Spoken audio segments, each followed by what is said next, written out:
Hey parents, I want to talk to you about something we've all seen with our kids. Those pregame jitters or that nervous energy they carry to the plate.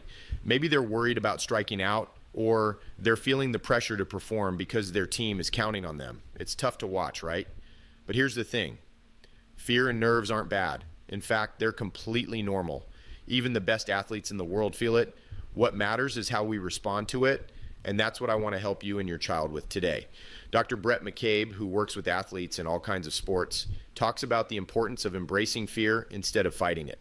He calls this process the 5 A's, and it's such a simple but powerful framework that I think every young hitter and their parents should know. The first step is awareness.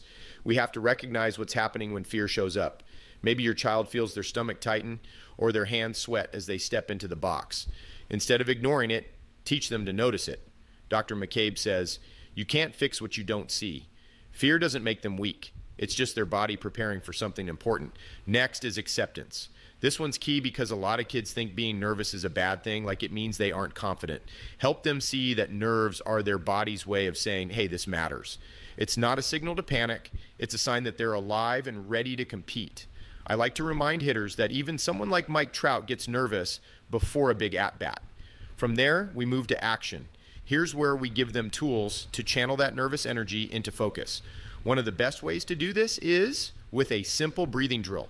Before your child steps into the box, have them breathe in for 4 counts, hold for 4, and then exhale for 4. Do that 3 to 5 times. This resets their focus, slows their heart rate, and keeps them grounded. It's like hitting the reset button on their nerves. The 4th step is adaptation. This is where we help them shift their focus. Instead of worrying about the outcome, like getting a hit or striking out, teach them to lock in on the process. Maybe their goal is to see the ball out of the pitcher's hand or to make solid contact, not necessarily to get a hit. That process-oriented focus takes the pressure off.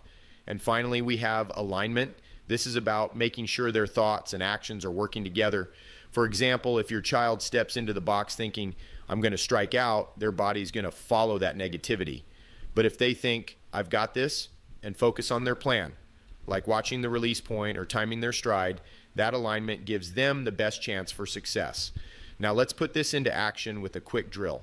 Start by sitting down with your child and having a conversation about their fears.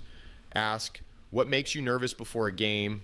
Or what's the hardest part about stepping into the box? When they share, don't judge, just label it. They might say, I'm afraid of letting my team down. That's okay. The goal is to bring those feelings into the open where they lose some of their power. Once they've named their fears, practice that breathing drill together. Make it part of their pregame routine. And finally, create a simple resilience log, a little notebook, or even just a sheet of paper where they can write down how they felt before, during, and after each game. Over time, you'll start to see patterns and, most importantly, progress. So as we wrap up, remember this. Fear isn't the enemy, it's a part of the game.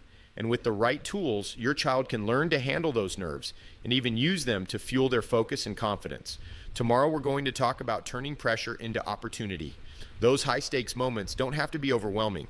They can actually be the most exciting part of the game. I can't wait to share that with you. See you then.